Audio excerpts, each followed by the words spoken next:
o que lo hagan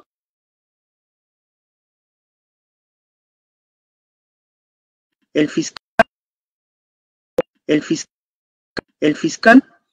Se pueden dar con intervención de la policía o se pueden dirigir dentro del despacho fiscal. Si las diligencias se solicitan con apoyo de la policía, es porque necesitamos el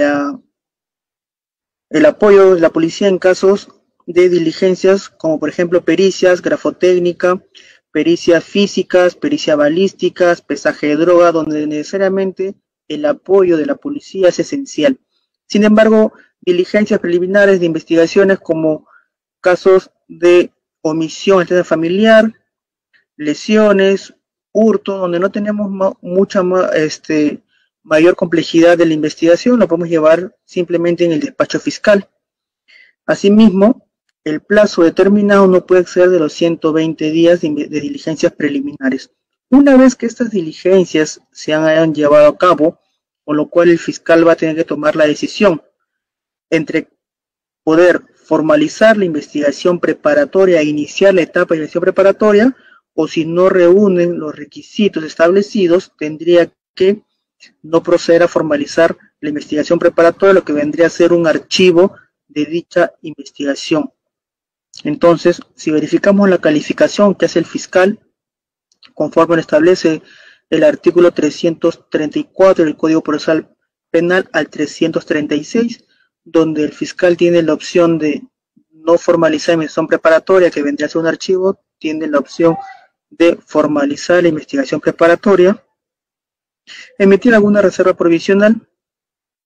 En este caso también podría pronunciarse con un principio de oportunidad o acuerdo reparatorio, lo que conllevaría, si se realiza un principio de oportunidad o acuerdo reparatorio, lo que conllevaría a poder culminar esta investigación con una abstención de la acción penal, es decir, el Ministerio Público no va a continuar con, en este caso, la acción penal, teniendo en cuenta que ya se habría llegado a un acuerdo por principio de oportunidad o por acuerdo reparatorio, lo cual no genera antecedentes y únicamente un pago de reparación civil a favor de los agraviados. Con respecto a, en caso de que el Ministerio Público proceda a no formalizar la investigación preparatoria y en ese caso emite un archivo, la parte agraviada, quien se ve afectada con este archivo de los actos de la investigación, puede también presentar el caso de una queja de derecho,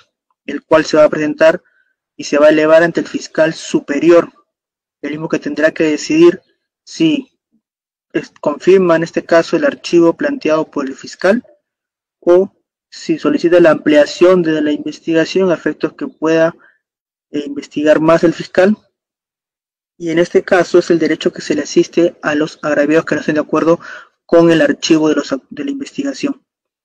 Si se decide formalizar la investigación preparatoria conforme al artículo 336 del Código Procesal Penal, emite o se necesita ciertos requisitos.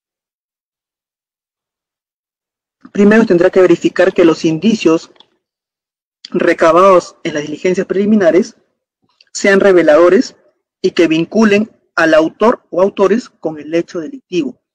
Segundo, que la acción penal no ha prescrito. Verificar aquí la prescripción ordinaria y extraordinaria, que no haya culminado esta. Si no está prescrito, pues estaríamos dentro de los requisitos establecidos para formalizar la investigación preparatoria. Tercer requisito, que tiene que individualizar al imputado.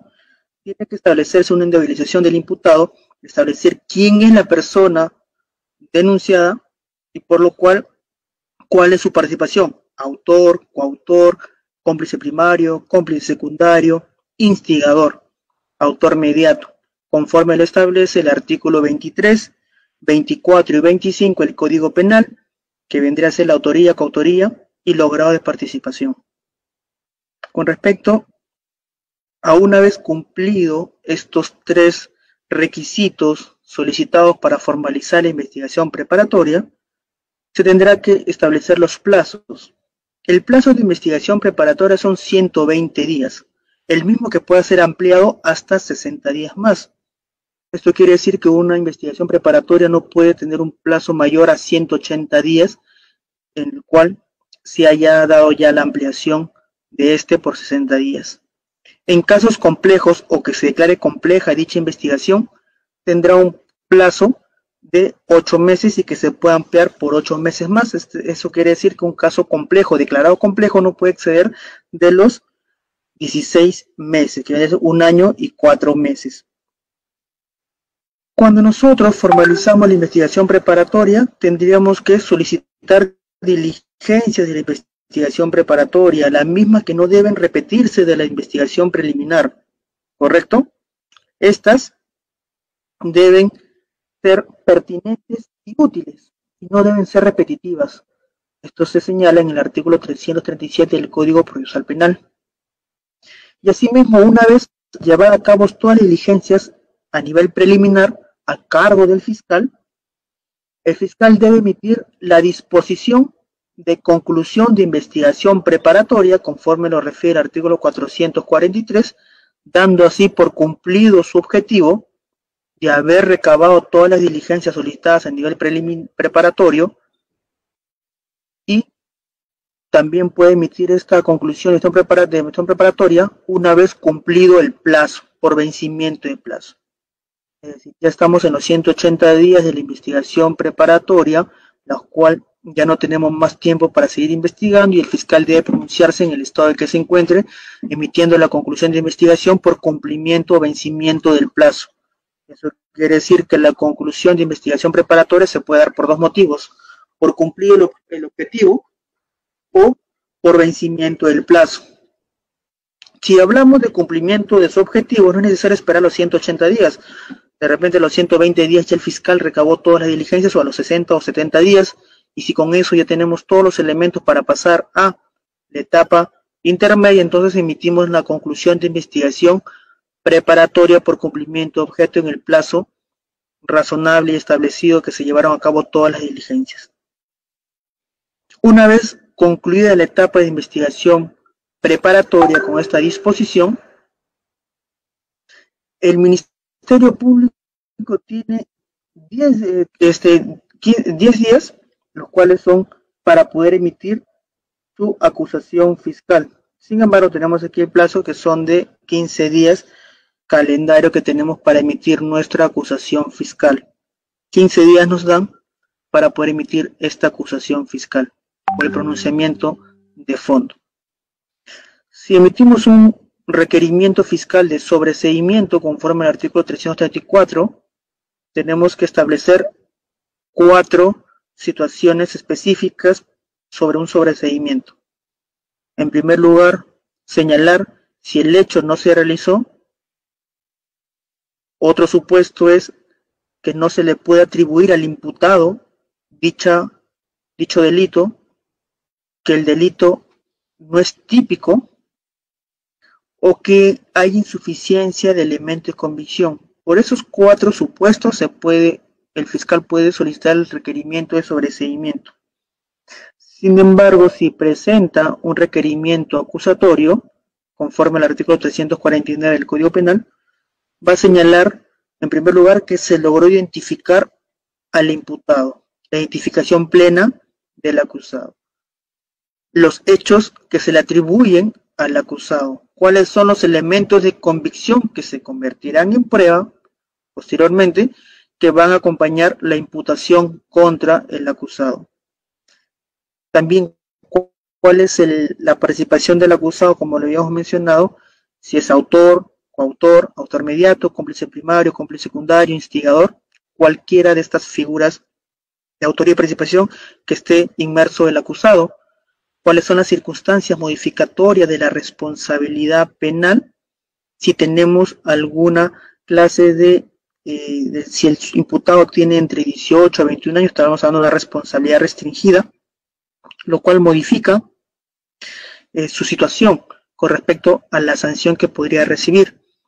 La tipificación del hecho y pena, es decir, la subsunción del hecho atribuido en el tipo penal que le corresponda. Esa es la tipificación del hecho y la pena. Si el señor sustrajo bienes del poder de la víctima sin violencia y sin amenaza, en horas de la noche será un delito de hurto agravado, ¿de acuerdo? Durante la noche. primer párrafo del 186 del Código Penal, con una pena no menor de 3 ni mayor de 6 años. Esa es la subsunción o tipificación del hecho al delito que le corresponde y la pena. Asimismo, ¿cuáles son los medios de pruebas ofrecidos? Las testimoniales de la agraviada, de algún testigo, del efectivo interviniente, documentos ofrecidos, el acta de registro personal, el acta de intervención, son medios de prueba que van a ser ofrecidos y actuados a nivel de juicio oral. Asimismo, se podrá señalar de forma alternativa un señalamiento o circunstancia de algún hecho. Y asimismo, la indicación de la subsistencia de medida de coerción, si es que el imputado o el acusado se encuentra con una medida de coerción personal como prisión preventiva, comparecencia con restricciones o una comparecencia simple. Eso va a variar de acuerdo al delito y de acuerdo a la situación jurídica del imputado, si se encuentra en libertad o con prisión preventiva. Y asimismo se tendrá la notificación de la acusación a los otros sujetos procesales, objeciones y pedidos que se puedan realizar, conforme lo señala el artículo 350 del Código Penal, que le da en un plazo de 10 días, se pone la acusación se le comunica a las partes para que en un plazo de 10 días puedan observar la acusación, puedan deducir algún medio de defensa técnica, puedan pedir el sobreseimiento, solicitan la instalación de la aplicación de un criterio de oportunidad o ofrecer alguna prueba, así como presentar documentos, objetar o pedir incremento de la reparación civil en caso de los agraviados o el actor civil constituido, o proponer los hechos que aceptan y otros acuerdos sobre los medios de prueba. En este caso, acá hay objeciones y pedidos que puedan hacer tanto el actor civil como el imputado. Ejemplo, observar la acusación, el imputado. Deducir medios de defensa técnica, el imputado. ¿Cuáles son los medios técnicos, los medios de defensa técnicos que conocemos? Cuestión prejuicio, cuestión previa y las excepciones. Asimismo, pedir el sobreseimiento también por parte del imputado. Instar, mejor dicho, la aplicación de un criterio de oportunidad, el imputado. Ofrecer prueba tanto el imputado como el actor civil, presentación de documentos tanto del actor civil como el imputado, objetar o pedir incremento de la reparación civil, vendría a ser tanto el imputado que va a objetar y el actor civil que va a pedir incremento de la reparación civil. Proponer los hechos que aceptan y otros acuerdos sobre los medios de prueba. Esto quiere decir si el imputado acepta los hechos imputados o va a haber algún acuerdo que podamos llegar en esta instancia.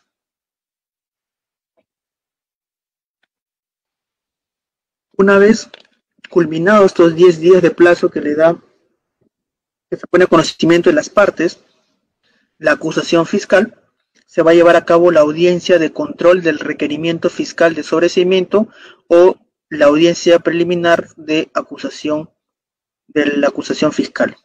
Como habíamos mencionado sobre el sobreseimiento, se va a llevar a cabo esta audiencia de control del requerimiento fiscal del sobreseimiento, donde se va a verificar las resoluciones judiciales de autosobreseimiento emitida por el juez, donde va a poder también emitir el juez otra opción, que es el ordenar que se realice una investigación supletoria conforme al artículo 346, inciso 5, o simplemente tendrá que emitir un auto de improcedencia del sobreseimiento, lo cual será remitido al fiscal superior, quien se va a ratificar o rectificar sobre el sobreseimiento emitido por el fiscal provincial. Si se rectifica del sobreseimiento requerido por el fiscal provincial, tendrá que ordenar a otro fiscal que pueda acusar, ya que no está de acuerdo con el sobreseimiento planteado por el provincial. Si el Ministerio Público remite la acusación fiscal, la cual fue puesto a conocimiento de las otras partes por un plazo de 10 días, y una vez culminado se llevará a cabo la audiencia preliminar, en el cual va a haber la convocatoria de las partes no antes de 5 ni luego de 20 días. Se solicita la asistencia obligatoria a esta audiencia preliminar del control de acusación del juez, del fiscal y del abogado defensor. El desarrollo de esta audiencia en este caso control de acusación, es sobre, se le da el uso de la palabra a todas las partes, iniciando por el fiscal, quien va a realizar su acusación. Se va a realizar el debate sobre la procedencia y la admisibilidad de las cuestiones planteadas. Se va a verificar las actuaciones solo de prueba anticipada y entrega de documentos de las partes. El juez va a emitir la resolución, la cual puede ser en diferentes sentidos. La primera de ellas son diferentes supuestos. La devolución que realice el juez de la acusación defectuosa, que puede encontrar. Segundo supuesto, que puede emitir un auto sobre medios de defensa técnica, así mismo como puede emitir un auto de sobreseimiento de oficio o a pedido, en este caso, del imputado. Asimismo, también puede emitir la resolución de admisión de medios de prueba y la especificación de objeto de testimoniales. ¿Correcto? En este caso, va a haber también las especificaciones del objeto de testimoniales y peritajes, el pronunciamiento sobre convicciones probatorias que se puedan dar entre las partes, la resolución sobre prueba anticipada y finalmente va a emitir la resolución del auto de enjuiciamiento, la cual contiene tanto el nombre del imputado y del agraviado, el delito o delitos acusados, la calificación legal y tipificaciones alternativas que se le puedan dar a la acusación, los medios de prueba admitidos y convenciones probatorias, las cuales se va a tener que presentar o se va a tener que mencionar las partes constituidas, así como emitir o señalar las medidas de coerción que se encuentra el imputado. Si está con comparecencia con restricciones o se encuentra con prisión preventiva, las mismas que se va el acto de enjuiciamiento, el juez de investigación preparatoria que dirige, en este caso, la etapa intermedia, va a emitir el auto de citación de juicio oral, ¿de acuerdo? La misma que debe contener la sede y la fecha del juicio oral, emplazamiento a todos los que deben concurrir, y este auto de citación de juicio oral lo va a emitir el juez unipersonal o el juez o los jueces colegiados. Para ello tenemos que verificar los juzgados penales. Tenemos dos juzgados penales en el proceso común, los juzgados colegiados y los juzgados unipersonales. Los juzgados penales colegiados, conforme lo señala el Código Procesal Penal, establece que es comprendido, está compuesto por 3 jueces, el cual establece que ellos podrán ver los casos o los procesos por delitos que tengan una pena en el extremo mínimo mayor a 6 años hacia adelante. Y los jueces o los juzgados penales unipersonales, compuestos por un solo juez, van a conocer casos, ¿de acuerdo?, que sean menores a es decir, los casos que no vean los colegiados. ¿Correcto? La etapa de enjuiciamiento, la etapa de juzgamiento. La etapa de juzgamiento ya no está dirigida por el juez preparatoria, sino está dirigida por el juez unipersonal o colegiado.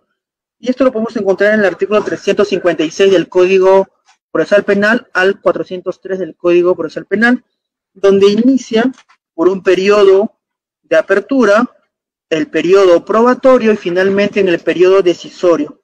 Vamos a ver estos 3 periodos de forma práctica, rápida y concatenada para una vez nosotros recordar y verificar el proceso penal común, pasemos a las funciones, a las actividades propias de un asistente en función fiscal, lo cual ustedes están en este curso para las convocatorias que debo suponer que ya han visto publicadas en la página del Ministerio Público a nivel nacional, teniendo en cuenta que en diciembre ya entra en vigencia el nuevo código en Lima Centro y Lima Sur. El segundo tramo de convocatorias de Lima Este ya se dieron y también de Lima Norte. Muy bien. Continuando entonces. Nos ubicamos en el periodo inicial de la etapa de juicio oral o de juzgamiento, donde se va a dar o va a iniciar con la instalación de la audiencia, con lo cual para que se pueda instalar una audiencia con un proceso común en el nuevo Código Procesal Penal, sea en un juzgado unipersonal o colegiado, se debe dar la concurrencia imprescindible de las partes, donde vamos a tener aquí al imputado y su abogado defensor, al juez y al fiscal. Las ubicaciones de las partes se encuentran establecidas en el artículo 370 del Código Procesal Penal, donde señala que al frente se encontrará el juez de las partes, el cual se ubica, frente al juez se ubicará el acusado, a su derecha del juez el fiscal y el abogado del actor civil al lado del fiscal, y a su izquierda del juez el defensor del acusado. Esto quiere decir que tenemos aquí a los testigos y peritos en un ambiente continuo. ¿De acuerdo? Correcto. Una vez que se ha instalado la audiencia con la presencia de todas las partes mencionadas, va a dar inicio a los alegatos preliminares por parte del fiscal. El primero en dar sus alegatos será el fiscal. ¿Por qué primero será el fiscal en dar sus alegatos? Pues porque es la persona, la parte que va a dar a conocer la acusación fiscal o la va a oralizar, es el acusador, por eso que es el primero que tiene que iniciar estos alegatos, en el cual debe contener sus alegatos de apertura, su teoría del caso, así como los abogados del actor civil son los segundos a presentar sus alegatos preliminares. Asimismo, el tercero civilmente responsable y finalmente el acusado. Una vez realizados los alegatos de apertura, donde cada uno debe tener su teoría del caso ya planteada, tenemos aquí también las instrucciones que el juez le va a dar al acusado sobre sus derechos. Es decir, el juez le leerá sus derechos al acusado antes de poder iniciar ya el juicio oral. Alegatos preliminares, que son los alegatos de apertura, el juez le leerá sus derechos, le indicará sus derechos al imputado y le preguntará si admite o no su responsabilidad penal. Si el imputado, en este caso, acepta su responsabilidad penal, el juez tendrá que señalarle cuáles son las opciones que tiene con respecto a una conclusión anticipada de juicio. ¿De acuerdo? Si este es el caso donde el imputado acepta su responsabilidad penal, tendríamos que verificar aquí que esta persona está señalándose responsable, aceptando su responsabilidad, y el juez deberá declarar concluido el juicio oral. De acuerdo, la sentencia de conformidad recoge un acuerdo celebrado entre el fiscal y el imputado de conclusión anticipada de juicio. Asimismo, tendrá que establecer la pena y la reparación civil y las penas accesorias, y si la parte, el actor civil que tiene que verificar lo que vendría a ser la reparación civil no se encuentra conforme, tendrá que presentar su apelación en el extremo de la reparación civil, teniendo en cuenta que la conformidad sobre la reparación civil no va a vincular al juez, ¿correcto? Asimismo, señores, tenemos que si no se da la conformidad del imputado, es decir, él se declara inocente y no es responsable, tendrá que realizarse un ofrecimiento de pruebas, en el cual se va a dar inicio al periodo probatorio, donde vamos a empezar el juicio oral. ¿De acuerdo? En primer término, el juez tendrá que preguntar si hay ofrecimiento de nuevos medios de prueba, en el cual tenemos los señalados en el artículo 373 del Código Procesal Penal, en el cual señala que una vez conocidos estos nuevos medios de prueba presentados por las partes, ¿de acuerdo?, se va a reiterar la oferta de los no admitidos en esta etapa, de la etapa intermedia. La actuación probatoria se va a dar de la siguiente manera, con una secuencia del debate. Por lo cual vamos a ver aquí el orden convencional que tiene de actuación probatoria, en el cual debe primar la oralidad, va también verificarse la intervención del juez, y donde el juez podrá presentar pruebas de oficio o también las que sean a petición de las partes. Para ello, iniciará la declaración del acusado, donde se van a verificar las reglas del interrogatorio, con libertad, oralidad en el relato. Las preguntas directas deberán ser plasmadas de forma clara y las preguntas deben ser útiles, ¿sí? El examen es individual o también puede ser por separado de sus co-imputados, teniendo en cuenta dependiendo de la versión que va a tener que dar o las preguntas del caso que estaríamos teniendo presente.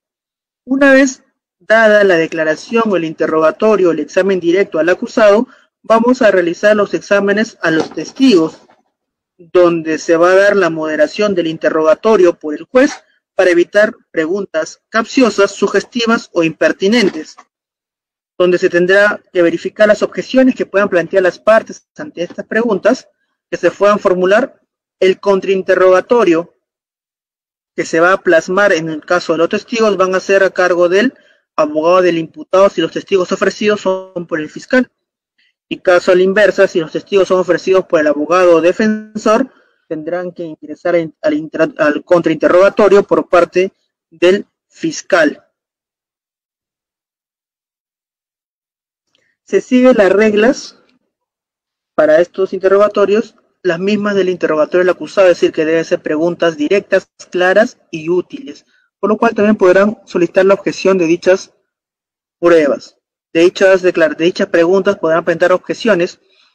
Ejemplo claro, cuando una persona hace una pregunta impertinente sobre hechos que no versa la investigación, el abogado defensor, si el fiscal ha hecho la pregunta impertinente, tendrá que presentar una objeción. Objeción, señor juez, pregunta impertinente, tendrá que fundamentar por qué motivo es una pregunta impertinente y el juez tendrá que verificar si da lugar o no a dicha objeción. Si da lugar a dicha objeción, el fiscal tendrá que reformular su pregunta o hacer otra pregunta. El examen que se lleva a cabo a los peritos, tenemos lo que establece el artículo 378, donde van a realizar una exposición sobre el dictamen pericial que han realizado, se va a dar una exhibición y preguntas sobre autenticidad del dictamen que se presenta, se va a verificar las explicaciones sobre las operaciones realizadas para ese examen pericial o para esa pericia, dictamen pericial que se ha realizado, donde tenemos que nosotros preguntar al perito sobre su acreditación, acreditar a nuestro perito. El Ministerio Público lo que va a hacer es acreditar a su perito, presentándole como una persona que tiene experiencia, que tiene una especialidad y que no es el primer caso que ha peritado, sino que tiene distintos casos, algunos emblemáticos, donde ha emitido dictamen pericial, y ello va a verse en estas audiencias de juicio oral donde se realice el debate probatorio. ¿De acuerdo? Hay ocasiones ante la ausencia del perito por muerte, porque ya no labore o se encuentre fuera del país y sea imposible su presencia sobre esa pericia, tendrá que oralizarse la prueba documental. Una vez culminado todo el periodo probatorio, debate, de juicio oral, vamos a pasar a la última etapa, que es el periodo decisorio, etapa final del juicio oral. Esto concluye con los alegatos finales presentados por las partes. Y continuamos con el correlativo de los alegatos. ¿Quién inicia el alegato de clausura o alegatos finales conforme al artículo 386 del Código Procesal Penal? Pues inicia los alegatos de clausura del fiscal, porque él es el acusador y él inicia con esta alegato de clausura. Continuando con los alegatos del abogado defensor del actor civil, los alegatos del abogado defensor del tercero civil, y finalmente los alegatos del abogado defensor del acusado, que puede ser defensa privada o defensa pública, y culminando todas estas intervenciones de alegato de clausura con la autodefensa del acusado, el mismo que podrá tener la oportunidad de decir algo en su defensa, si lo cree necesario, agregar algo que ya dijo su abogado, o simplemente confirmar lo señalado por su abogado. Asimismo, si estamos ante un juzgado colegiado, se va a realizar la deliberación del colegiado, compuesto por 3 jueces. Se produce en sesión secreta, no procede utilizar pruebas distintas a la legítimamente incorporadas en el juicio. Se va a tener que realizar una valoración probatoria según la sana crítica, la lógica y las máximas de la experiencia, y así como los conocimientos científicos que tengan los juzgadores. ¿De acuerdo? Con respecto a los plazos para la deliberación, en casos simples el plazo máximo es de 2 días, posible suspensión hasta por 3 días por enfermedad del juez. En casos complejos, de acuerdo, el plazo de deliberación puede ser de 4 días, con una posible suspensión hasta por 6 días. Una vez realizada la deliberación en un juzgado colegiado o un juzgado unipersonal, se va a tener que emitir la sentencia. La misma que el contenido de esta sentencia se encuentra regulado en el artículo 394 del Código Procesal Penal, y asimismo la correlación de la acusación conforme al artículo 397 del Código Procesal Penal. La lectura de la sentencia se va a realizar dentro de la sala de audiencias, y si no asiste el acusado a la lectura de la sentencia, en este caso, o ha sido desalojado de la sala por algún comportamiento inapropiado dentro de esta, se va a leer dicha sentencia con la presencia única de su abogado defensor ante la ausencia, o si éste ha sido desalojado de la sala. La sentencia se puede dar de 2 formas, una sentencia condenatoria y una sentencia absolutoria. Con respecto a la sentencia condenatoria, se tiene que fijar las penas y las medidas de seguridad pertinentes.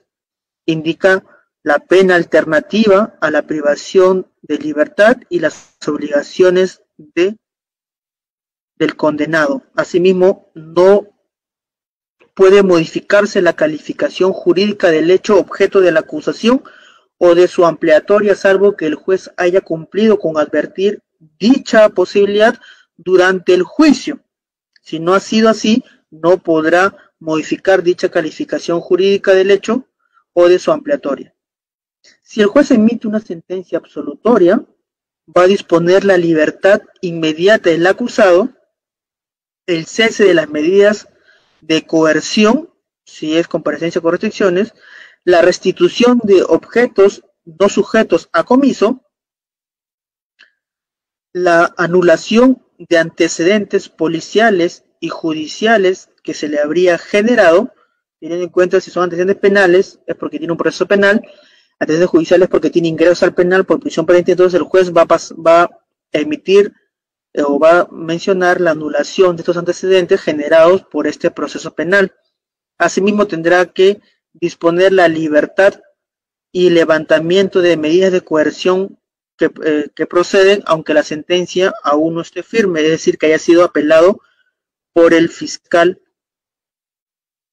a cargo de esta acusación.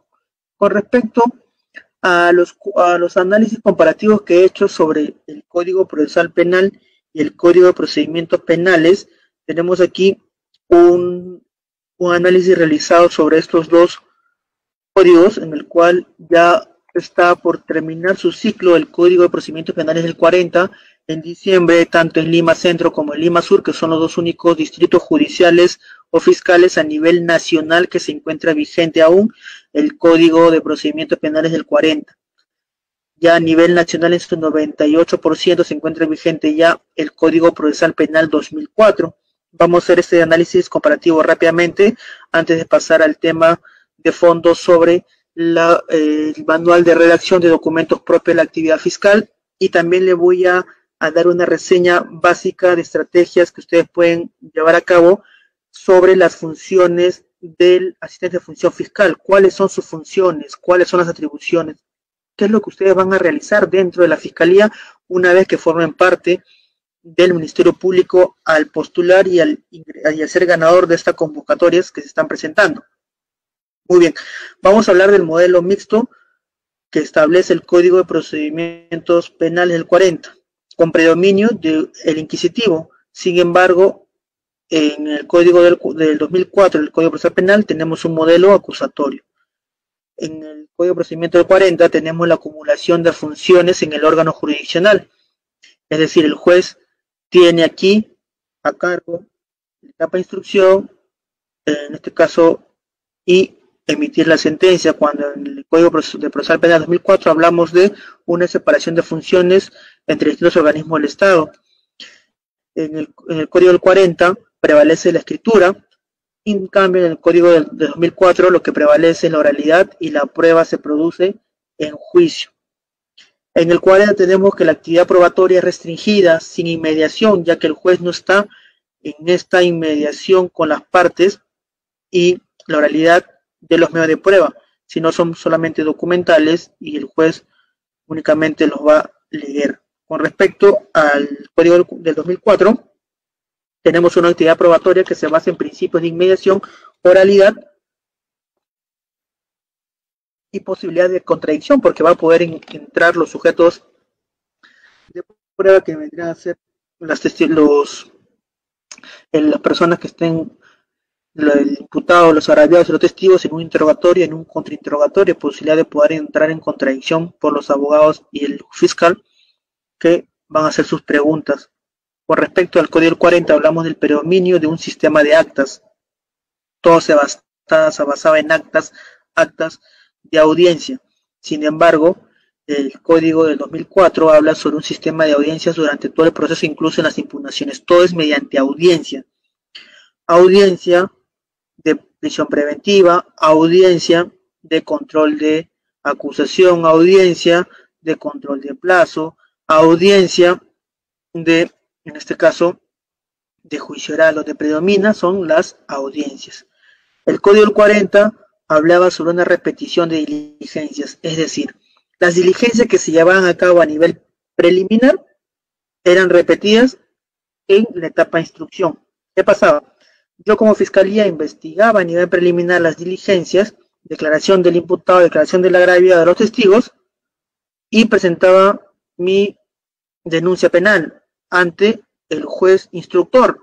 Se daba la autoapertura de instrucción, o se iniciaba la instrucción, y solicitaba diligencias a nivel de instrucción como declaración del imputado, declaración del testigo, declaración del agraviado.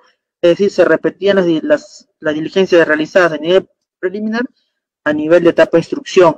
En cambio, con el nuevo Código Procesal Penal 2004, las diligencias llevadas a cabo a nivel preliminar no se van a repetir o no se van a solicitar nuevamente a nivel de etapa preparatoria. ¿Correcto? Muy bien. En el 40, en el Código del 40, hablábamos sobre una detención que era la regla general. Es decir, lo común antes era que la persona esté detenida para que se pueda llevar a cabo el proceso. Sin embargo, en el 2004, en el Código Procesal Penal, sobre la prisión preventiva, establece que es una medida excepcional conforme al artículo 268 del Código Procesal Penal y siguiente, que es la prisión preventiva. En la regla general, en los procesos comunes es la libertad, de los procesos se lleven en libertad, y la excepción es la prisión preventiva. En el Código del 40 tenemos el papel de la víctima era restringido, ¿de acuerdo? Sin embargo, en el Código del 2004, que es el Código Procesal Penal, habla sobre el papel más activo de la víctima, donde se le reconoce el derecho a la verdad de la víctima, y sin embargo, en el Código del 40 no admite un sistema de salidas alternativas a la pena con respecto al Código del 40. Sin embargo, el Código Procesal Penal sí admite salidas alternativas a la pena que podemos encontrar conforme al Código Procesal Penal del año 2004. Asimismo, también teníamos la instrucción del 40 que era reservada, Sin embargo, en el Código Procesal Penal 2004 tenemos que es un proceso público. En la etapa, en el Código del 40, el juez era director de la investigación judicial, es decir, el llamado juez instructor. Sin embargo, en el Código de 2004, el Código Procesal Penal, el fiscal es el director de la investigación preparatoria y el juez de investigación preparatoria en la etapa de investigación preparatoria actúa como un juez de garantías, de que vele que se siga con el debido proceso y no se vulneren los derechos del imputado. Si no, se llevaría a cabo audiencia de tutela de derechos. ¿De acuerdo? Muy bien. En el Código del 40 no existe un plazo de investigación preliminar. Tenemos casos del antiguo Código, del Código Procedimientos Penales del 40, que tenían 2 años, 3 años investigándose de 2015, 2016, de 2017, que todavía no han tenido pronunciamiento finales, 4 años de investigación. Están dormidos, guardados, empolvados esas investigaciones fiscales. Sin embargo, con el nuevo Código Procesal Penal tenemos un plazo de investigación conforme al artículo 342. Tenemos 120 días para investigación preliminar con una ampliación de 60 días más, que serían en un total de 180 días, ¿de acuerdo? Perdón, tenemos 60 días de investigación preliminar con una ampliación de 60 días más, que tendríamos preliminar de un máximo de 120 días, que no es prorrogable más tiempo de 120 días, tendrá que pronunciarse fiscal para ver si formaliza esta preparatoria o si archiva. El plazo que está mencionando inicialmente por error era el plazo de investigación preparatorio, que son 120 días que se pueden ampliar por 60 días más, que estamos hablando de un plazo no mayor de investigación preparatoria de 180 días en casos simples. En casos complejos son más días, que son 8 meses de investigación preparatorio, en caso complejo, que se puede prorrogar por el mismo término, que sería hasta 8 meses más, que estamos hablando de hasta 16 meses de investigación preparatoria en un caso complejo. En el Código 40 tenemos la sentencia que adopta en base en lo que informe el expediente, es decir, el juez instructor, que era el mismo que el juez que sentenciaba, solo se basaba en lo que ve en el expediente, ¿de acuerdo? De lo que leía, de lo que revisaba el expediente, en base a eso se basaba su sentencia. En cambio, en el Código Procesal Penal del año 2004, la sentencia se adopta en base a lo que se realiza en juicio. Tanto juez unipersonal o colegiado tendrán que adoptar en la sentencia de todo lo que puedan observar de lo realizado en juicio oral.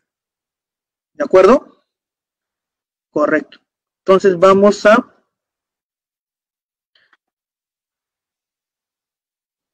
hablar sobre el manual de redacción de documentos propios de la actividad fiscal. Este manual no lo podrán ustedes adquirir de cualquier forma. Este manual únicamente se nos entrega a personal propio de la Fiscalía, ¿de acuerdo? Lo que hemos elaborado en la Fiscalía, en la Escuela del Ministerio Público nos han entregado este material, por lo cual nosotros hemos sido capacitados para poder realizar nuestras funciones, ¿de acuerdo?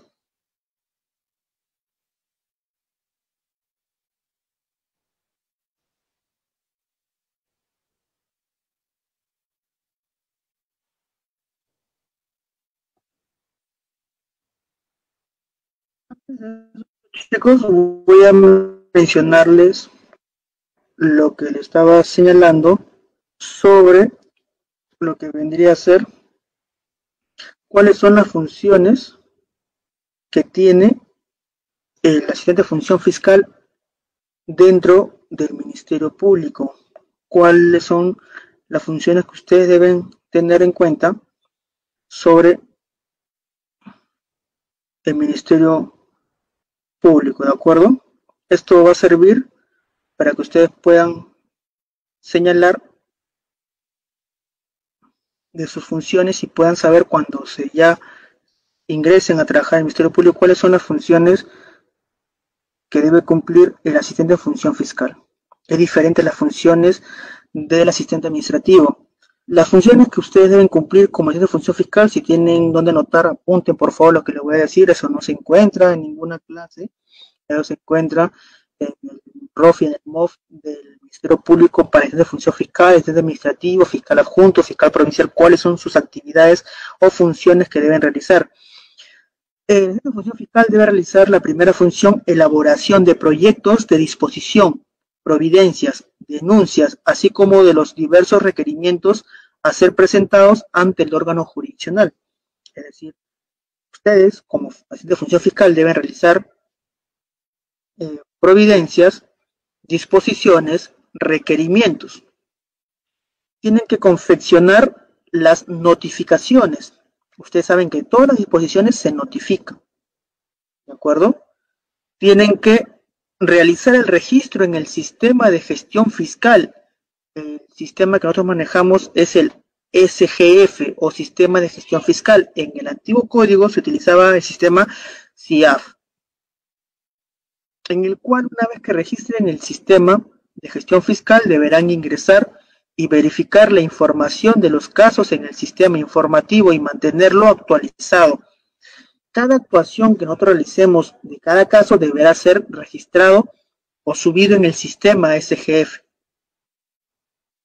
Asimismo, tendrán que conformar, organizar, custodiar, foliar y clasificar, según su estado, las carpetas fiscales, los cuadernos de los fiscales y anexos que se requieran, ¿de acuerdo? Y así como los cuadernos formados por cada carpeta fiscal. Entregar los depósitos administrativos, voucher o similares respecto a las reparaciones civil de los beneficiarios. Custodiar las evidencias y bienes relacionados con los casos, con las investigaciones, y asegurar así los documentos hasta su remisión a la oficina que corresponda. Deberán apoyar en la redacción de actas bajo la dirección del fiscal. Elaborar y mantener actualizada la agenda fiscal. Tendrán que apoyar al fiscal en la recepción de denuncias verbales, teniendo en cuenta que cuando una persona viene a denunciar a la fiscalía un hecho sin documento, es decir, una denuncia verbal, ustedes tendrán que apoyar al fiscal en la recepción de estas denuncias verbales, es decir, redactar la denuncia verbal y dentro del acta de denuncia que se va a realizar. Apoyar en las labores de turno fiscal conforme a la necesidad de servicio. ¿En qué manera van a apoyar ustedes en la labor del turno fiscal? El Ministerio Público, cuando realiza turnos fiscales, el fiscal adjunto, el fiscal provincial, es el que va a las diligencias dentro de la dependencia policial, donde se llevan a cabo declaraciones, investigaciones, pero ustedes tendrán que apoyar en dichas labores en la elaboración de estos requerimientos, de gestionar la entrega de los documentos, llevar el oficio al juzgado, recabar las pericias de diferentes entidades que se requieran con inmediatez. De esa forma se apoya a las labores propias del turno fiscal. También ustedes tendrán que certificar las copias que disponga el fiscal. Cuando algunas personas soliciten copia certificada de los actuados o de cierta disposición o requerimiento, ustedes tendrán que sellar la certificación con sus datos de cada hoja que se le va a entregar a las partes.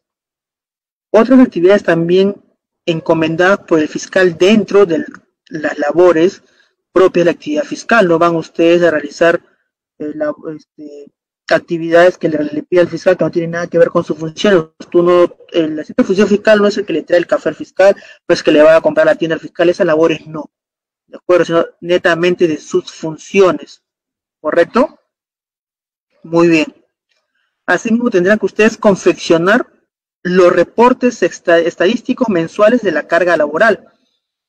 Ustedes tendrán que realizar esta confección de los reportes estadísticos, verificar cada mes, con cada fin de mes, se extrae del sistema SGF la carga laboral que tiene cada fiscalía y cada fiscal. Como cada fiscal adjunto y cada fiscal provincial tiene un asistente con el que trabaja directamente, este asistente responsable de verificar los reportes estadísticos de la carga mensual del fiscal, tanto la carga que tiene el fiscal como la carga recepcionada, la carga pendiente en plazos, porque tenemos un semáforo verde, ámbar y rojo con respecto a los plazos. Verde que todavía estamos dentro del plazo, ámbar que está por vencer el plazo y rojo que están vencidos el plazo. Esa información deben ustedes como de función fiscal revisar. Es como que todos los ciertos interdiarios revisar los plazos, cuáles se van a vencer. Indicar al fiscal, señor fiscal, estos plazos, estas carpetas, estas investigaciones están por vencer los plazos. Pueden solicitar una ampliación o tendrán que pronunciarse ya al vencimiento total del plazo de la investigación. También tendrán que extraer del SGF la información correspondiente para elaboración de los informes requeridos por la presidencia de la Junta de Fiscales Superiores y demás órganos fiscales superiores que soliciten información. Esas son las funciones que debe realizar un asistente de función fiscal. Son varias, ¿verdad? Son muchas, yo lo sé. Son casi las mismas que tiene el fiscal adjunto, con la diferencia que el fiscal adjunto es responsable de esta carga y es quien va a llevar a cabo todas las diligencias a nivel judicial dentro de la fiscalía, y ustedes también tendrán que apoyar en diferentes diligencias cuando hablemos del apoyo en otras actividades que disponga el fiscal, es por ejemplo la redacción que ustedes realicen sobre las declaraciones testimoniales o de agraviados que ustedes puedan apoyar al fiscal. Teniendo en cuenta que el fiscal tiene que realizar las preguntas y ustedes apoyan en la redacción. Son apoyos propios de la actividad fiscal, pero no significa que ustedes tienen que tomar declaración, sino la declaración lo toma el fiscal, tanto adjunto como provincial, pero ustedes pueden apoyar en la redacción para que sea la diligencia mucho más rápida y se lleve a cabo de una forma efectiva. Entonces, chicos, estas son las funciones que deben ustedes tener en cuenta cuando quieran postular a asistente de función fiscal en las convocatorias que están vigentes ahora en la página del Ministerio Público. Tienen que ustedes saber que esto es lo que van a hacer una vez que ingresen. Es un poco complicado para algunos de ustedes adaptarse a todas estas nuevas funciones que no han tenido antes, si es que no han trabajado antes en el Ministerio Público, no han practicado. Pero si ustedes vienen de afuera siendo abogados de empresas privadas o de otras entidades públicas como el Poder Judicial, municipalidades, de otras áreas, y desean ingresar al Ministerio Público, tienen que tener en cuenta estas funciones. El conocimiento del Código Procesal Penal que está vigente a nivel nacional. Ya ingresa a Lima Sur y Lima Centro en diciembre. Entonces estamos hablando que prácticamente en 3 meses está a nivel nacional completamente entrada en vigencia el nuevo código. Tienen que conocer el nuevo código, tienen que conocer el derecho penal, parte general, parte especial. Tienen que saber la elaboración de redacción de documentos propios de la actividad fiscal. Este manual que se le va a enviar a los que están inscritos en este curso especializado, seminario de asistente de función fiscal, le va a servir. Les digo porque con este manual yo como fiscal adjunto me he capacitado en la escuela del Ministerio Público. Como si ustedes pueden ver aquí, le da todo el ABC de documentos propios de la actividad fiscal, y ustedes me dirán, pero aquí no me dice cómo hacer un documento, es decir, cómo elaborar una disposición, cómo elaborar un requerimiento. Pues, si soy sincero, este es un manual completo, porque no solo te dice cómo se deben hacer las cosas, sino te da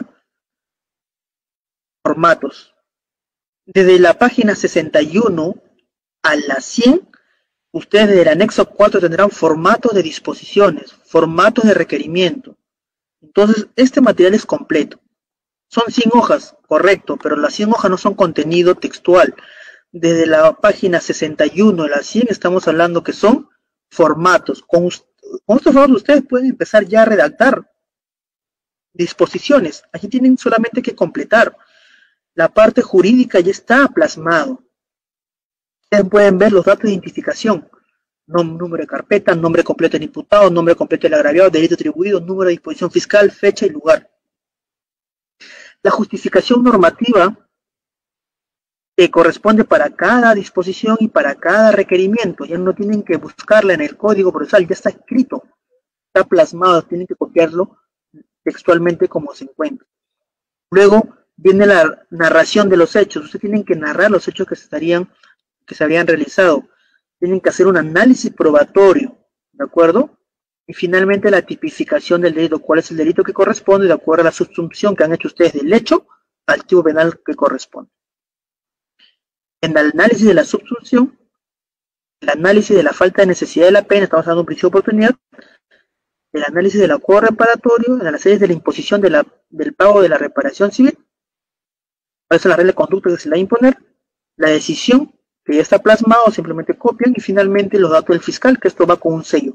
Estos datos de identificación fiscal que ven ustedes acá, nombre del fiscal, despacho fiscal y firma, esto se complementa con el sello del fiscal, que está su nombre y su despacho, y finalmente solo su rúbrica, su firma del fiscal. Entonces esa parte de datos de identificación, el fiscal lo pone con su sello que está completo.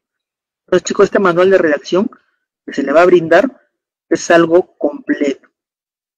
¿Correcto? No tienen que buscar en internet sus formatos, pedirle a su amigo que trabaja en la fiscalía, pásame tu modelo, no. No se trabaja con modelos, se trabaja con formatos.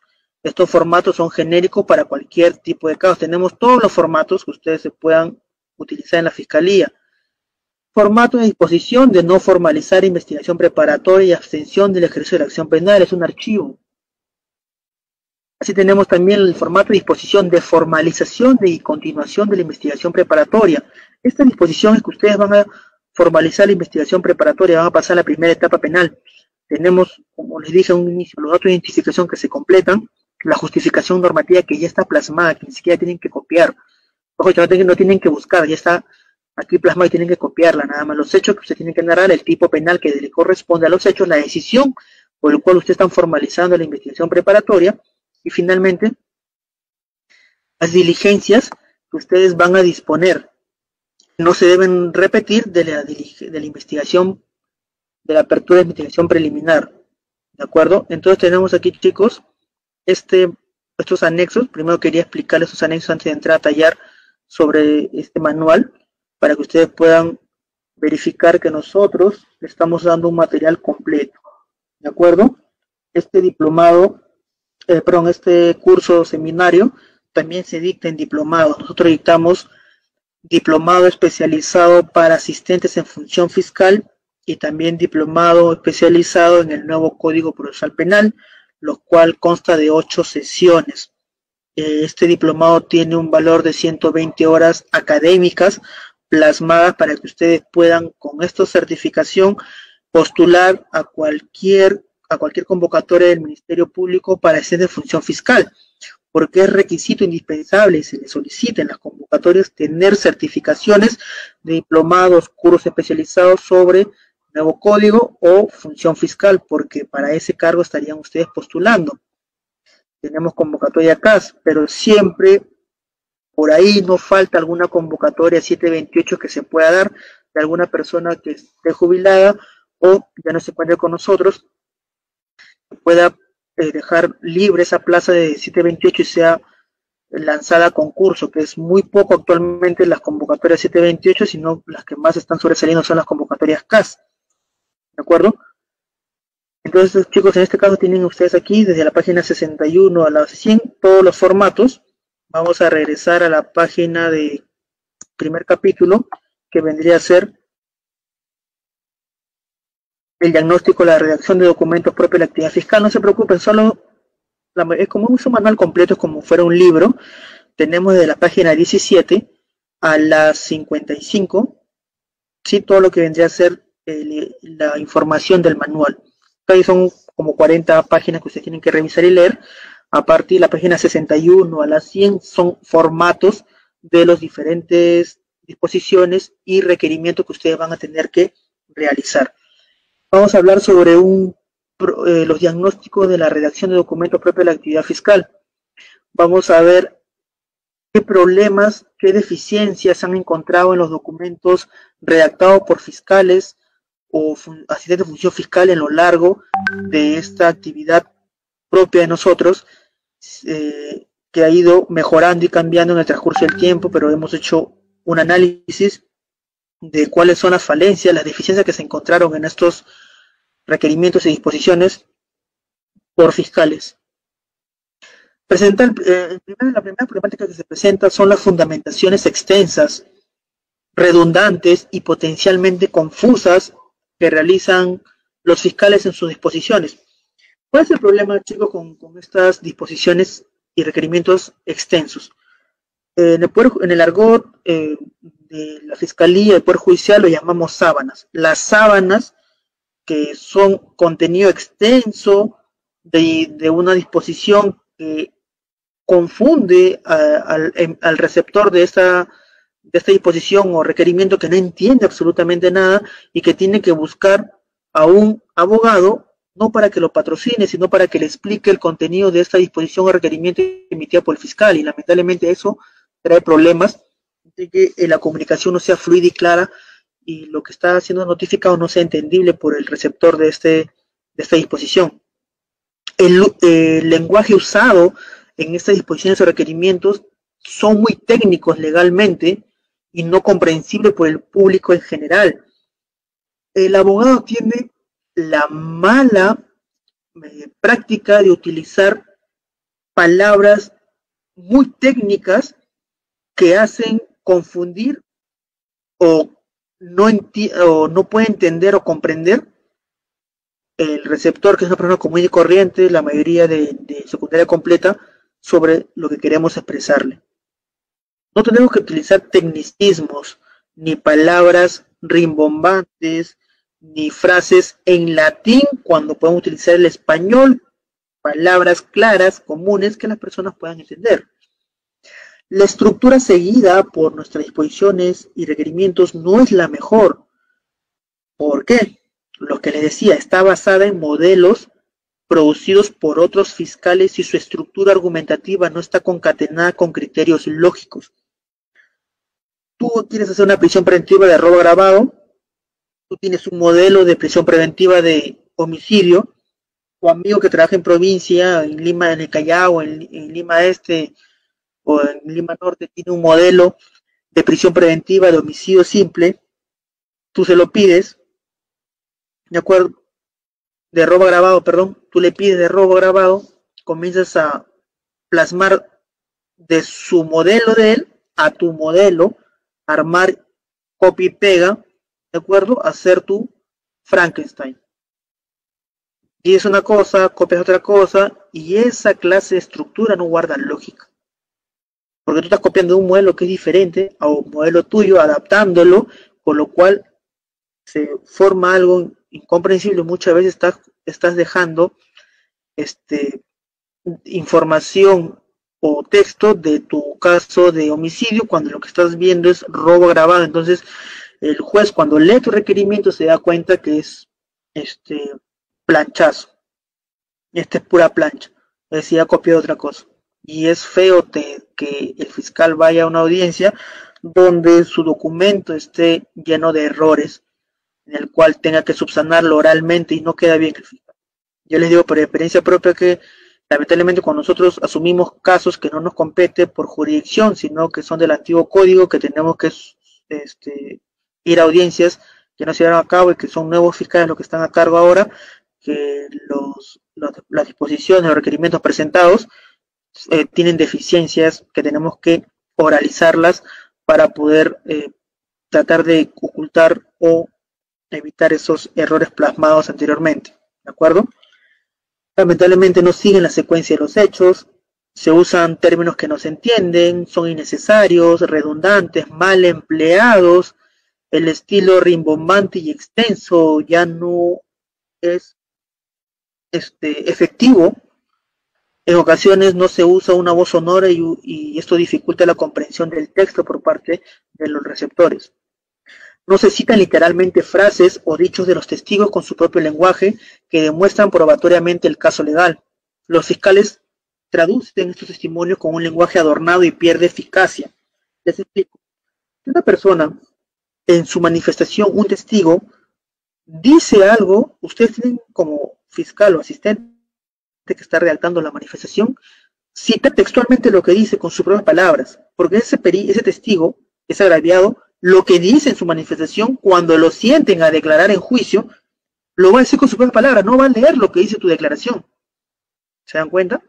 Un caso práctico, les voy a contar con lo que puede pasar. Si yo le voy a tomar la declaración a un testigo sobre un caso de homicidio, que es un testigo presencial, y yo le pregunto, ¿usted puede narrar los hechos que presenció el día 11 de noviembre del año 2020 a las 13 horas. Es decir, le estoy preguntando a usted qué hechos vio o qué es lo que vio el día de ayer, 11 de noviembre a la 1 de la tarde. Y el testigo me dice lo siguiente. A la 1 de la tarde yo estaba fuera de mi casa y vi que el imputado Juan Pérez le disparó al señor Carlos por la espalda con una pistola y se dio la fuga el señor Juan Pérez. Entonces, ¿qué dice el testigo? Que él vio cuando estaba fuera de su casa que Juan Pérez le disparó al señor Carlos por la espalda con un arma de fuego y se dio a la fuga. Una línea o línea y media puntual fue el testigo. No dijo nada más, no agregó ninguna frase más, ninguna palabra más. Yo estaba fuera de mi casa, vi cuando Juan Pérez le disparó por la espalda a Carlos y se dio a la fuga. Eso fue lo que vio el testigo, eso fue lo que dijo. Sin embargo, el fiscal, cuando escucha esa respuesta, no le convence las palabras utilizadas por el testigo y va a darle un mejor sentido, algo más bonito. ¿Y de qué forma va a decir los hechos? Lo siguiente. Yo me encontraba en el frontis de mi domicilio cuando de un momento sorpresivo viene la persona de Carlos caminando y detrás de él se encuentra el imputado Juan Pérez, el mismo que tenía en su poder un arma de fuego. Siguiéndolo sigilosamente por la espalda, realiza el disparo que le impacta en la espalda a Carlos, el mismo que cae al suelo. Una vez que cae al suelo, su víctima, Juan Pérez, te da la fuga raudamente. ¿Se dan cuenta la diferencia? Yo estoy dándole más, estoy dando términos más técnicos, frases que lo utilizaría alguien con mayor educación o alguien que se expresa mejor a que una persona común y corriente que está fuera de su casa y que vio un homicidio, fue testigo de un homicidio. ¿Se dan cuenta? Este fiscal tradujo lo que quiso decir el testigo, utilizando palabras diferentes, haciéndolo más largo la frase, los hechos más televisivos o de película, a lo que habría visto una persona como yo vi, que el señor Juan Pérez le disparó a Carlos por la espalda y se dio la fuga. Punto. Nada más, no dije absolutamente nada más. Sin embargo, el fiscal lo dijo de otra forma, más rimbombante, más amplio, más palabras, lo cual se ve 3, 4, 5 líneas de lo que habría observado el testigo. ¿Correcto? Otro problema que encontramos, no se revisa ni se edita el texto final. Esto genera que algunos errores no sean corregidos. ¿Qué pasa con la mayoría de nosotros, tanto fiscales como de función fiscal? Y ustedes también, para que no cometan este error, se los digo. No se les ocurra redactar un documento sin leerlo nuevamente. ¿De acuerdo? Ustedes, cuando redacten un documento, tienen que terminar de realizarlo y leer nuevamente el documento, porque solo al leerlo van a poder ustedes ver sus propios errores. ¿Cuáles propios errores? Faltas de ortografía, espacios innecesarios, el espacio innecesarios, los márgenes de la hoja, algún texto no resaltado, algunas palabras que debieron poner con mayúscula en cursiva tampoco resaltada. Todas esas ediciones y revisión del texto la podrán hacer en la segunda o tercera lectura de su documento fiscal, que sea una disposición, un requerimiento o una providencia. Las providencias por lo general son pequeñas, son concisas. Sin embargo, las disposiciones y los requerimientos es donde más necesitan su revisión, una o dos lecturas. ¿Por qué motivo? Pero, señor fiscal, el documento en mi computadora se puede corregir automáticamente. Yo utilizo Word de Microsoft Office, tengo corrector de texto. Si escribo mal, me autocorrige. Si está mal escrito, me sombrea en rojo. Claro, las personas que ustedes están trabajando en su casa, tienen su Word, te lo va a corregir. Pero los que trabajamos en las oficinas, o cuando vuelven a trabajar en las oficinas, nosotros en las oficinas, en las computadoras entregadas por el Ministerio Público para los trabajadores y personal fiscal y administrativo, no tienen el Office o el Microsoft Office descargado en las PCs. ¿Por qué motivo? Porque si ustedes quieren tener el Microsoft Office descargado en sus computadoras del trabajo, tienen que tener una licencia. La licencia cuesta, ¿de acuerdo? Y los que tienen licencias que no están originales estarían cometiendo un delito contra la propiedad intelectual, ¿de acuerdo? Por eso el Ministerio Público no puede comprarle una licencia a cada computadora de cada trabajador a nivel nacional, porque sería más costoso y mucho más presupuesto para una herramienta que puede encontrarse otra de similar características de manera gratuita. ¿Y cuál fue esta herramienta alternativa que encontró el Ministerio Público de manera gratuita que se pueda trabajar en todas las computadoras a nivel nacional de personal fiscal y administrativo? Pues encontró este software utilizado ahora por el Ministerio Público del Open Office, ¿de acuerdo? El Ministerio Público usa actualmente este software, el Open Office, que es un Office en el cual es más rudimentario, no tiene ciertos botones o alternativas como el Microsoft Office, que es diferente, mucho más moderno. Este es más rudimentario, parece un Microsoft Office del 95, aproximadamente de esas características tan antiguas. También tiene una hoja de cálculo que reemplaza en este caso un Excel. También tiene una presentación de presentaciones diapositivas que reemplaza PowerPoint del Open Office y así. Entonces tenemos este software del Open Office que está instalado en todas las computadoras a nivel nacional de la Fiscalía, que no tiene editor o control ortográfico, que no corrige las faltas ortográficas. Si usted escribió mal, no sabe escribir la palabra, no se lo va a corregir automáticamente, por lo tanto quedará con esa falta ortográfica. También el personal administrativo y fiscal no tiene acceso a páginas de internet, porque tenemos el conocimiento que la mayoría de páginas de internet son de ocio. Entonces el Ministerio Público tiene internet en las computadoras para la red y para páginas especiales como el peruano, el SPIG. Sin embargo, para otras páginas de navegación está bloqueado el acceso. Página de descargo, ni siquiera el WhatsApp web funciona en ninguna computadora, ni siquiera de los fiscales. Entonces tenemos que aprender a trabajar con estas limitaciones que nos dan para concentrarnos en nuestra actividad. Sin embargo, el tema de las fallas ortográficas, espero que ninguno de ustedes las tenga, porque esto puede ser por una escritura rápida, porque el teclado no me ayudó y se escribió doblemente la misma letra, o presionó la H pero no tecleó bien. Puede ser de que por la velocidad de la escritura se te pase una u otra palabra. Sin embargo, eso se corrige cuando tú lees nuevamente tu texto, ¿correcto? Pero si no tienes la costumbre de revisar una o dos veces tu texto, o no tienes la facilidad de la ortografía bien dada, que algunas palabras que no sabes cómo se escribe, tú mal lo escribes como tú crees, y se va a quedar plasmado con un error, realmente eso te hace quedar mal a ti como profesional, porque ¿sabes? Si somos abogados, la forma de escritura, la ortografía nos enseñan en el colegio. En la universidad no te enseñan ortografía, ¿de acuerdo? Te enseñan redacción, que es diferente. Te enseñan lenguaje jurídico, que es completamente distinto a la ortografía que todos debemos haberle llevado muy bien en el colegio. Los que tengan problemas de ortografía tienen que llevar cursos de poder revisar algunas palabras de ortografía. O en el celular tienen Google, googleen la palabra. Si ustedes no se recuerdan y encuentren la palabra correcta, usen sinónimos de una palabra que tal vez no recuerdan cómo se escribe.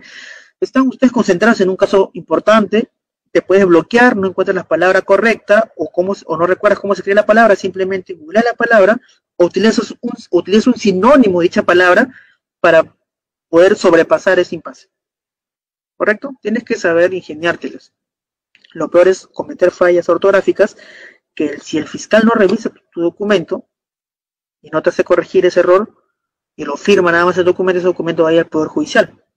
Si es una disposición va a ser notificado a todas las partes, y qué vergüenza que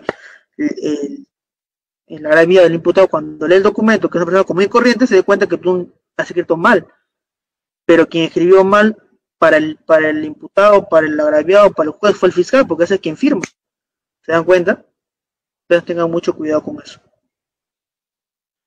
Bien, para culminar con este curso especializado o seminario sobre la Agencia de Función Fiscal, vamos a hablar directamente sobre cuáles son los documentos que ustedes deben realizar en su actividad fiscal. Este manual se le va a entregar, se va a enviar, creo que vía correo, lo que me informaron los encargados del instituto. Sin embargo, ustedes los tienen aquí para que puedan revisar y leer. Voy a hablar únicamente de los tipos de documentos elaborados que se encuentran en el capítulo 4 de este manual, para que ustedes sepan qué son las disposiciones, cuándo se hace una providencia o cuándo un requerimiento, ¿de acuerdo? Muy bien. Entonces, sabemos que el Código Procesal Penal es del año 2004. Sin embargo, recién entró en vigencia en el año 2006, en Huaura. Fue la primera corte a nivel nacional que se ingresó la vigencia del nuevo Código Procesal Penal. Muy bien. El Ministerio Público, en el ámbito de su intervención en el proceso, dicta disposiciones, providencias y formula requerimientos. Vamos a ver en 5 casos donde se va a emitir disposiciones. ¿De acuerdo? Se van a dictar disposiciones para decidir, en primer lugar, el inicio, la continuación o el archivo de las actuaciones. Ejemplo, el inicio de la investigación preliminar, la continuación de la investigación preparatoria o el archivo de las actuaciones de la investigación preliminar. Disposición donde se va a decir la conducción compulsiva del imputado, del testigo o un perito cuando pese estar válidamente notificado o debidamente notificado durante la investigación, no cumple esta persona, sea imputado, testigo o perito, asistir a las diligencias programadas de la investigación preparatoria o preliminar. Entonces el fiscal va a solicitar la conducción compulsiva del imputado, del agraviado o del testigo o del perito para que pueda llevarlo a la sede fiscal y se le tome su declaración. Tercero, se va a dictar disposición para solicitar la intervención de la policía a fin de que realice actos de investigación. Cuarto, se van a dictar disposiciones para la aplicación del principio de oportunidad y o acuerdo reparatorio. Y también se dictarán disposiciones para cualquier otra actuación que se requiera expresa motivación dispuesta por ley. Las providencias. Muy bien, las providencias se van a dictar únicamente para ordenar materialmente la etapa de investigación.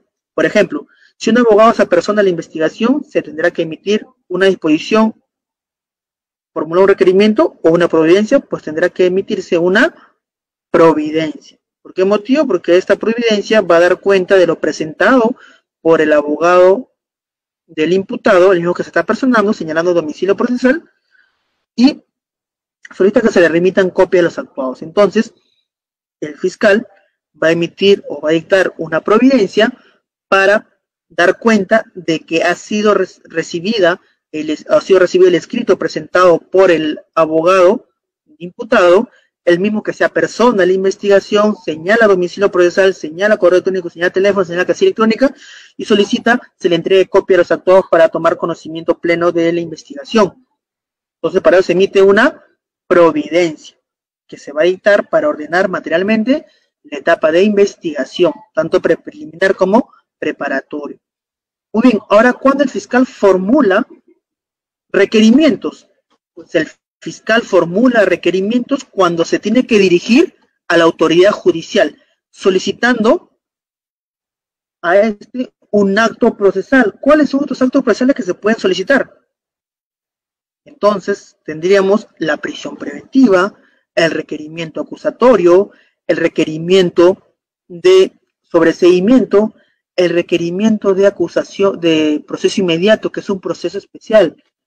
En este caso, voy a hablar unos 5 o 3 minutos del proceso inmediato antes de culminar con esta intervención con respecto a estos temas. Entonces, tenemos aquí ya presentado para ustedes que son disposiciones, que son providencias y finalmente que es cómo se formulan los requerimientos. Las disposiciones y los requerimientos es obligatorio que deben estar debidamente motivados, ¿de acuerdo?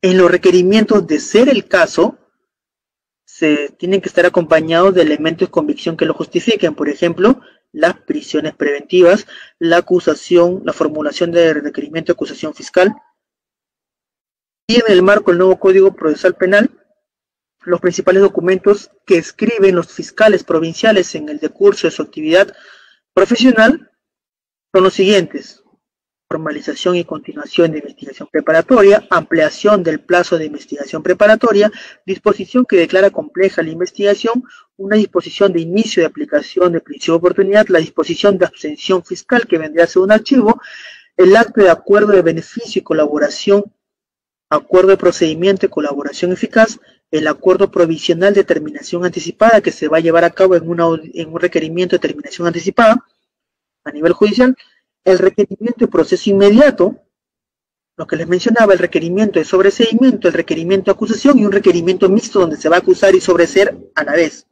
¿De acuerdo? Entonces, chicos, ustedes verán que estos requerimientos y disposiciones son los más empleados por el fiscal. Voy a hablar unos 2 minutos sobre el tema de del proceso inmediato para que ustedes puedan tener en cuenta dicho proceso especial que es muy usado actualmente, en el cual se encuentra establecido en el artículo 346 del Código Procesal Penal, en el cual nosotros vamos a verificar cuáles son los supuestos de aplicación del proceso inmediato. ¿De acuerdo?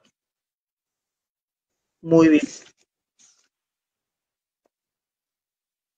El artículo 446 del Código Procesal Penal establece proceso inmediato, en el cual cuáles son sus supuestos de aplicación.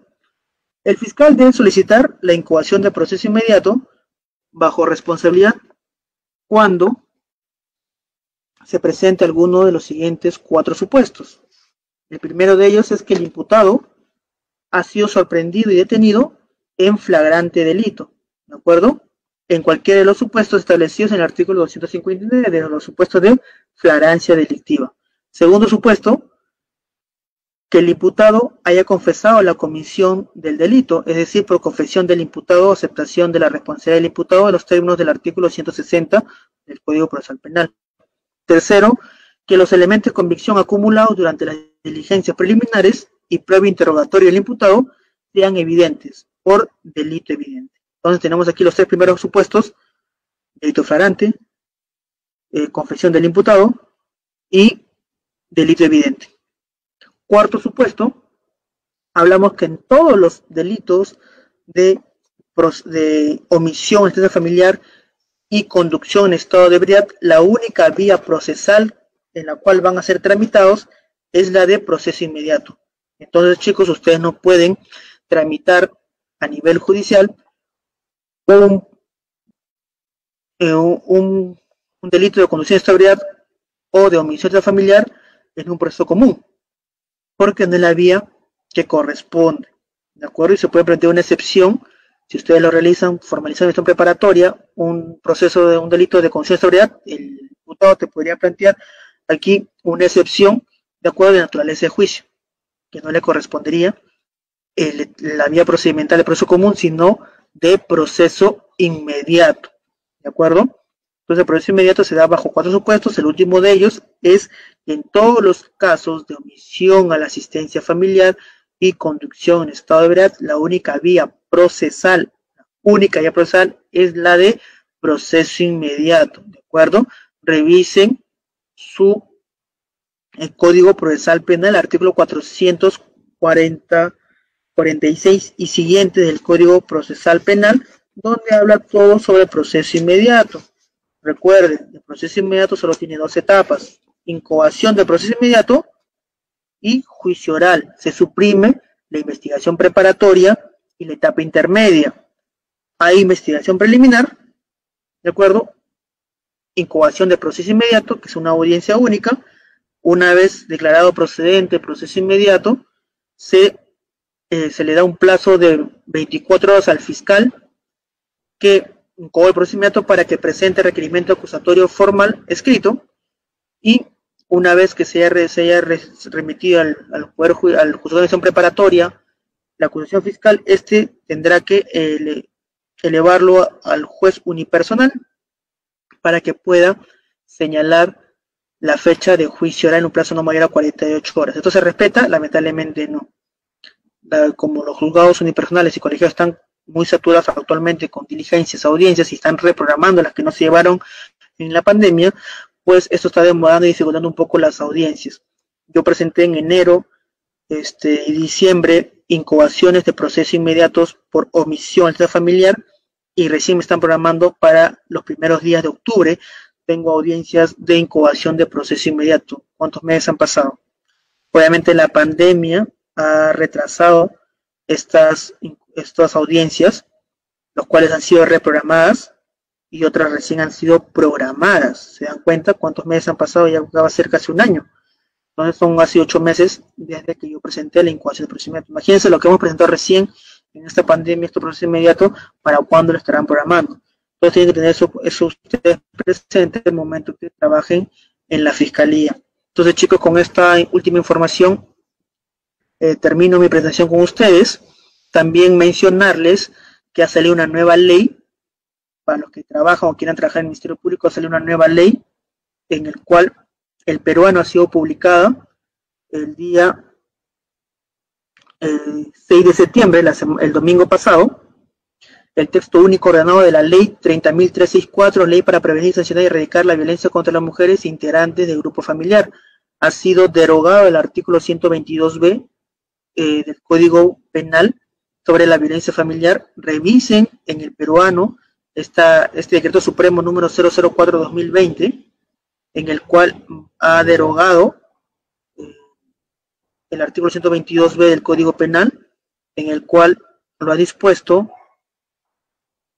en sus disposiciones complementarias y derogatorias. Y primera, derogación de los artículos 122a y 122b del Código Procesal, del Código Penal, derogándose estos dos artículos del Código Penal.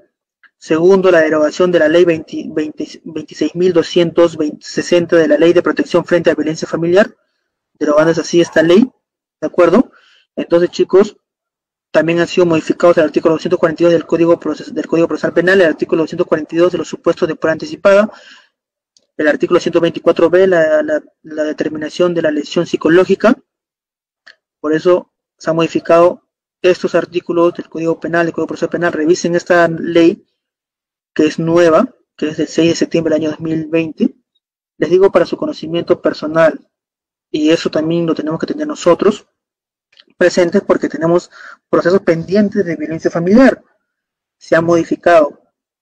Yo también tengo que preparar un nuevo material, porque el día lunes inicia un diplomado de familia y del diplomado de violencia familiar que yo lo dicto con este instituto y deje, por lo cual tengo que cambiar toda la información de violencia familiar, porque tengo que adecuarla a la nueva ley que ha salido, y hacer un cuadro comparativo de lo que teníamos con la ley 30.364 hasta antes del día 6 de septiembre y lo que tiene ahora la ley, analizarlo a fondo, revisar y presentar este material para los chicos del diplomado de violencia familiar tengan lo último y actualizado. Así como yo, ustedes tienen que actualizarse, revisar su código, revisar las leyes, hacer grupos de estudio donde estén actualizándose con todas las modificatorias. Porque si ustedes están desactualizados, cuando vayan a las entrevistas del nuevo Código Procesal Penal, de las convocatorias para hacer función fiscal, van a dar una mala presentación, porque los fiscales que estén en la entrevista que ustedes van a pasar no le van a preguntar cosas pasadas, cosas actuales. Si ustedes tienen conocimiento de la modificación de la ley de violencia familiar y ustedes ni siquiera se enteraron, ¿se dan cuenta? Entonces ustedes tienen que estar actualizados. Hay convocatorias para fiscalías especializadas de violencia familiar. Tienen que saber todo lo referente a violencia familiar. Diplomados, información, leer libros, la ley, el reglamento, todo eso tienen que verificarlo. Actualmente con la modificatoria ya no se va a aceptar el informe psicológico del CEN como medio elemento de convicción, sino tiene que ser del Instituto de Medicina Legal. Antes aceptaba con el reglamento, ahora dice que ya no. ¿Por qué motivo eso se ha modificado? Porque tantos denuncias a diestra y siniestra con una carga elevadísima que tenían las fiscalías especializadas, las fiscalías del antiguo código, esto ha hecho de que se pueda evaluar de una forma distinta estos casos. ¿De acuerdo, chicos? Entonces con esto me despido con ustedes. Lean, revisen, actualícense, inscríbanse en los cursos, en los diplomados, para que puedan tener información actualizada. Este material, léanlo en íntegro sobre redacción de documentos propios de la actividad fiscal. Es un manual muy completo, muy didáctico. A partir de la página 61 a la 100 tendrán todos los formatos que ustedes necesitan para empezar a redactar documentos fiscales. Si todavía no trabajan en la fiscalía y quieren practicar con estos documentos, tienen estos formatos. Invéntense un caso, ustedes planteen el caso y comiencen a desarrollarlo con estos formatos, y así poco a poco tendrán que practicar, y cuando lleguen a trabajar en la fiscalía pues será mucho más fácil porque ustedes ya saben cómo se redacta una disposición, un requerimiento acusatorio, un requerimiento de proceso inmediato, que es no es tan difícil de hacerlo y ustedes lo van a producir muy rápido. ¿De acuerdo, chicos? Me despido con ustedes. Nuevamente, mi nombre es Cristian Miguel Guerra Soto. Soy fiscal adjunto del Distrito Fiscal de Lima Este. Tengo 3 años y medio como fiscal adjunto en este distrito. Tengo experiencia en el Ministerio Público ya desde 2014 como asistente de función fiscal. Así como ustedes quieren ingresar, hacer línea de carrera dentro de la fiscalía, ser asistente, ser fiscal y así seguir ascendiendo, que es lo ideal que toda persona que ingresa a la fiscalía quiera realizar. No creo que nadie de ustedes se quiera quedar solamente 20, 10 años como asistente de función fiscal, sino que ustedes buscan desarrollarse y hacer una línea de carrera. Se exige compromiso, vocación de servicio y que ustedes tengan ganas de seguir aprendiendo, porque un abogado siempre va a seguir aprendiendo y actualizarse de todo lo nuevo que salga en la materia de su especialidad. Con ese consejo, a todos los que están escuchando este curso especializado, me despido hasta una nueva oportunidad, y si se van a inscribir en los cursos que dictamos, en los diplomados que dictamos de asistente de función fiscal o nuevo código procesal penal, así como los diplomados de familia y de violencia familiar, yo dicto esos 4 diplomados, así como el otro profesor Marco León, que también está dando la clase del nuevo Código Procesal Penal y de Ciencia de Función Fiscal, para que ustedes tengan la mejor formación, tanto teoría y práctica, y con casos prácticos de la propia actividad fiscal, casos reales que yo veo a diario en la fiscalía, que lo pueda plantear en cada supuesto de teoría, que ustedes puedan analizar y comprender rápidamente lo que se les da. Muy bien, chicos, con eso me despido. Hasta luego. Nos vemos en otra clase, en otra transmisión. Hasta otra oportunidad. Gracias.